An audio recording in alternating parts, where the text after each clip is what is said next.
If you ever thought that tarot or tarot reading is from the devil and it's something to do with evil, or you ever poured online reading where you pick one card and it tells your prediction for a day, a month, a year, or for a certain relationship, or simply if you ever was interested in tarot as a tool of divination and spiritual learning, this video is for you.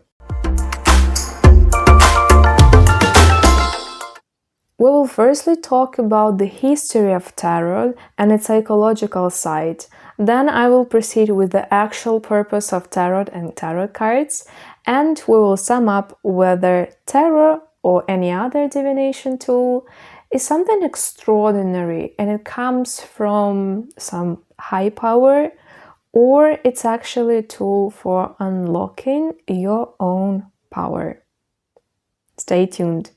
Tarot was firstly mentioned in history in 14th century, and back in those days, tarot was only a playing deck. We have certain hierarchy of kings, queens, pages, and knights, and some other elements. Some very rich families started to ask artists to make a special deck, tailored for their specific royal family.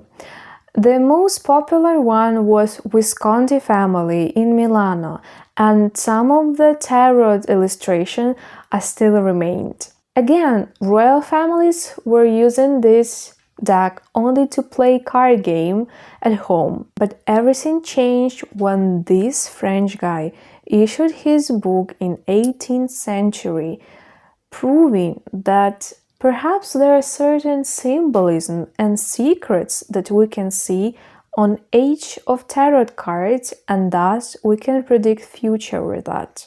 He was claiming that tarot symbols are very connected to Egyptian symbols that you could see in the pyramids or even in some cases. But as a matter of fact, none of his argument was true and reliable. Nevertheless, it pushed the first wave of people believing that there is certain mysticism around tarot cards, and that's why some people started to do their own reading, trying to pull out different cards in one spread, and based on certain symbols, tell the future. Good business plan, right? Because people always want to know the future. You can always adapt to it quicker, and the change will be less painful to overcome. I think so. I wouldn't be so sure of that. Give me the cup. Oh, pity. Of course, simultaneously there was a huge criticism of tarot as certain tool, and many people that were against it was claiming that it's certain occult connected to evil spirits. Well, I'm not going to, ever. Even if there's a fire.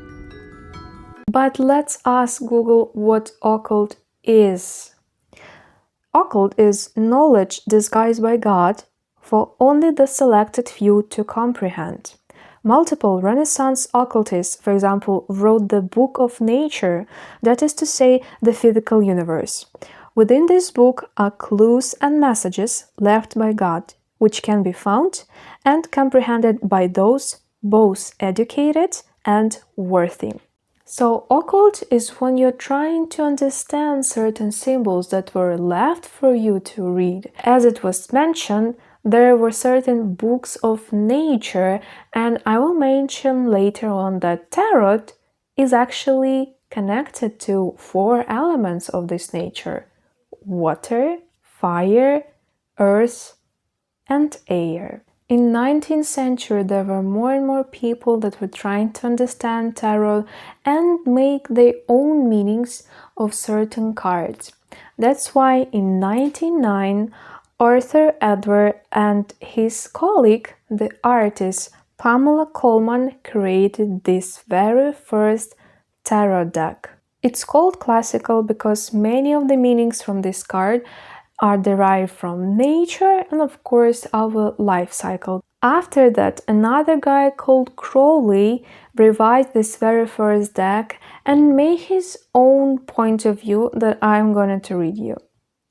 One of the key differences between the Thought Tarot, the one that Crowley later on coined, and the Rider-Waite deck, the one that I showed you, is the way in which the cards are interpreted.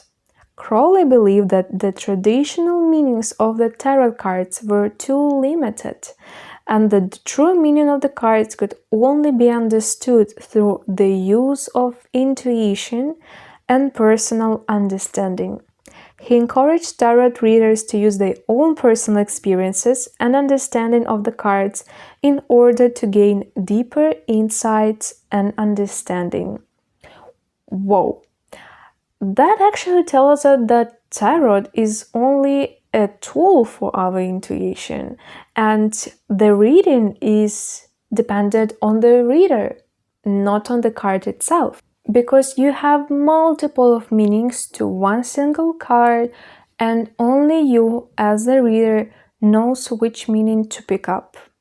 It's very situative, and that's why you never do a reading based only on one card. You are always looking at the situation from different perspectives, so you need to have at least a couple of them. And that was only the beginning of true tarot development.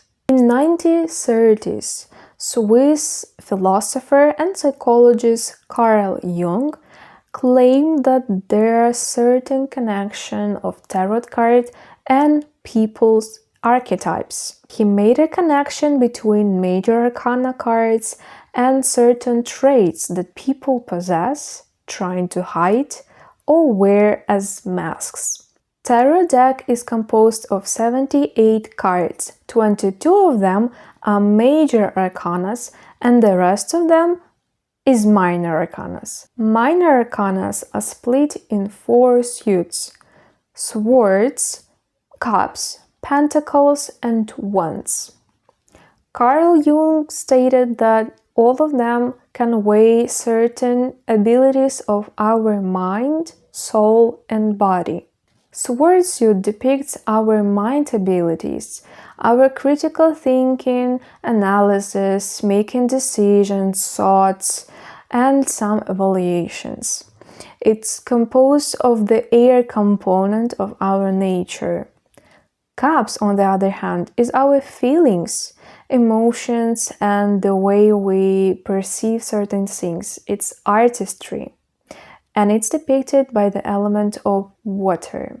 Pentacles is earth and every possible resource you can imagine, starting from your time, money, or any other wealth possessions, people, health, and etc. And finally, wands is your desire to do something. It's your ability to control yourself. It's your discipline. It's your willpower, it's your passion, and it's certain ambition you have within yourself. Of course, it's depicted by the element of fire.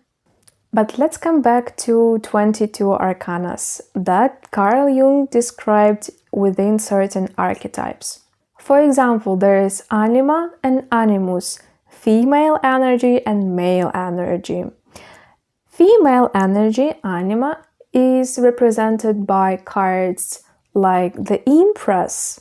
You can see a pregnant woman, she has many of resources, she's very nurturing, it's the same as Saint Teresa or Maria.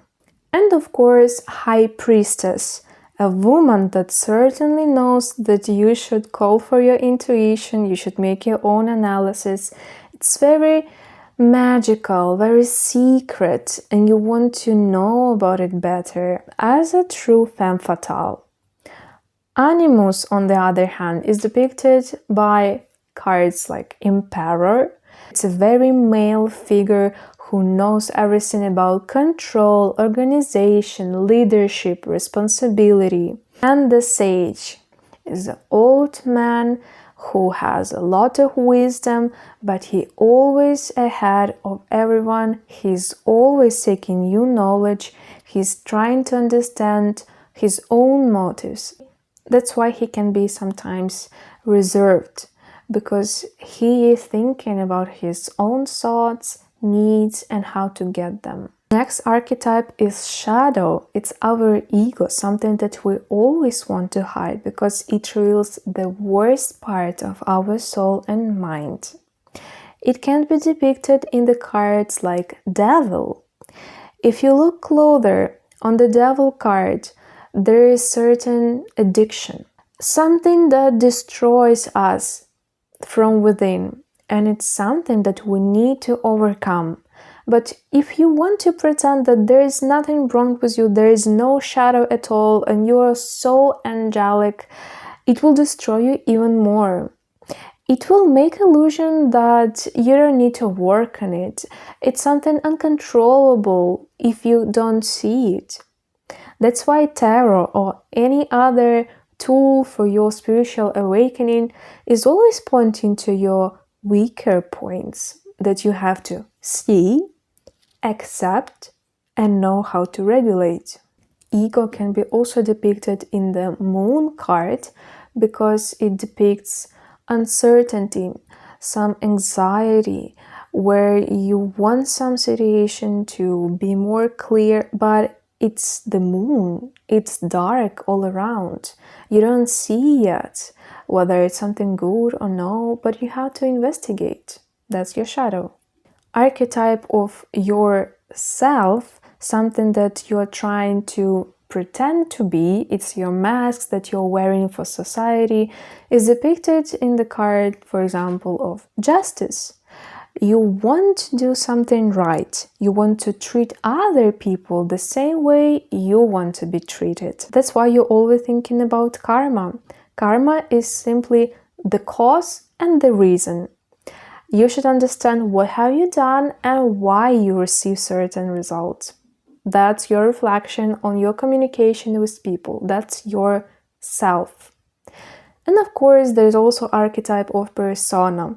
That's certain traits of character that we can see within ourselves or other people. For example, the Chariot. Look at this man who definitely knows what his or her wishes. He has a plan how to get there, and he is rushing towards it. So it's his own path of achieving certain goal.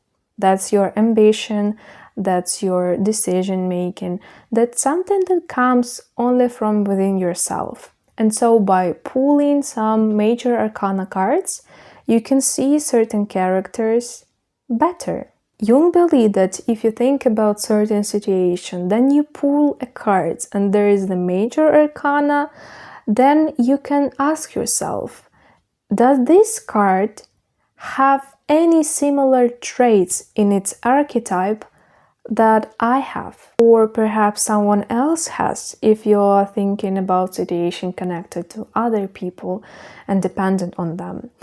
And it makes everything for you easier to analyze and think about.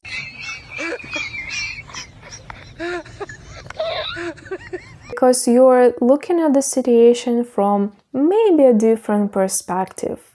Maybe you see some advantages, or the shadow comes into play and you also see what can go wrong. So maybe you forgot about something important that now came to your mind when you were looking at this tarot card. And now you will take into account it.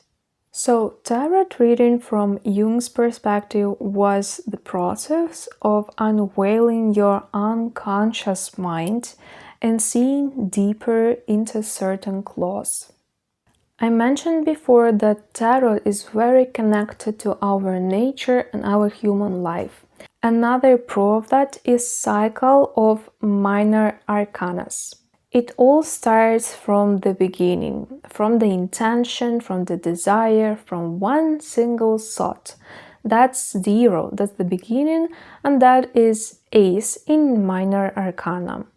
Then we start to think about something. We have different opinions. We're actually considering whether we should start in or not. So we have a choice. That's all the second minor arcanas. When we start to make very first steps into a certain matter, we're already on the development track.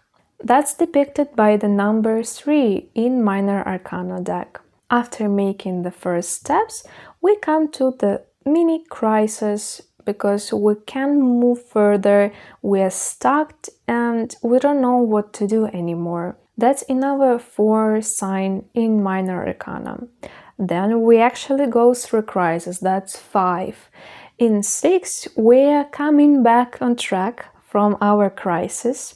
In 7th, we're doubting ourselves whether we're on the right track because we already had certain crises and we don't know if we will succeed in the future. Number 8 tells us that we're working hard on our goal and we are making even more steps. Number 9 tells that we came to certain satisfaction already and now we evaluate everything that happened before and whether we need to change everything or there is just a little bit to the highest potential.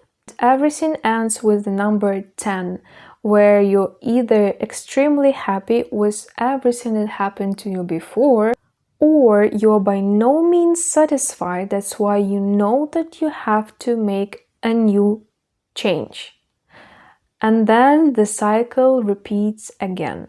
And I really want to show you the Magician card. Magician is everyone who wants to read tarot cards. Why is that? You can see on his deck that he has all 4 suits.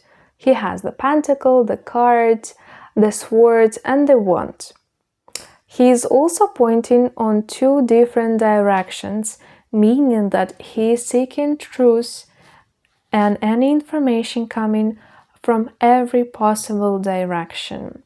And also you can see this nymph in the form of universe, of eternity, because he is proceeding the inflow of information through his entire body, through his entire chakra system, if you want. And what does that tell us? Magician is the tarot reader who receives certain intuition, certain information from the card. But he and only he is responsible for treating it a certain way and for decoding it. That's why the power when you are using tarot is only within your own hands. To be precise, what tarot is used for? First of all, it gives you deeper insight on your life, on your emotion, and on certain position of you in a lifetime. It's not true that tarot is used only for reading the future, because it's very popular to look at the situation in tarot reading from 3 perspectives: from the past, what happened before, or what was the root cause, then in the present, what I'm actually thinking about it, what that person thinks about me, what that person thinks of our possible cooperation, and what will potentially happen in the future, what that root cause can later lead to. So you see the entire picture and it's easier for you to analyze it and to make your own decisions. Typical tarot reading is when you have a question and you want to gain more information about it. Then you can ask higher power, whether it's God, the universe, it's your angel, or someone who protects you from the evil, to help you read this information. So you will gain insights easier and quicker. After that, you toss the cards, you pull and read them according to the classical meanings, but also based on your true perception of the cards and your own intuition. After the reading, you gain certain insight For example, you can understand why something happened right now in your life because you can see the initial problem. You can understand whether present state will change in the future or it's the beginning of the past, it's somewhere in the middle, or it's actually the end. Subconsciously, you may already know the answer that I can push further, I can do that more, I see the potential. But if you are in doubt and you see that in the future there will be no reward that you want, there will be certain feeling that is not your primary goal, then you should ask yourself, what can I do? Is there anything I can change about it? Maybe I should change only my perception. Maybe I should try harder. Maybe I should talk to someone. You can always ask Tarot also for advice on what you have to do, how you need to communicate with someone, or how you should feel. What's your state of mind and soul should be in order to align with the future self that you want to achieve. In short, Tarot is another tool for your intuition and for your life improvement, because after certain readings, you need to make decisions. Tarot only helps you to make those decisions faster. It gives you certain insights, but you are the one who is responsible for implementing or completely ignoring the tarot reading. I hope I made it clear that tarot has nothing to do with evil spirit and with your own good intentions to improve yourself, to see situation better, and to understand certain outcomes, possibilities better. You can use this tool without any hesitations. If you have any question on this topic, you can leave a comment down below, and of course I will make the second and probably the third part of this video to explain you this topic more, because there are so many tips and nuances that I would like to share with you. That's all for today. Hit the like and subscribe button if you found this video useful, and see you next time. Bye!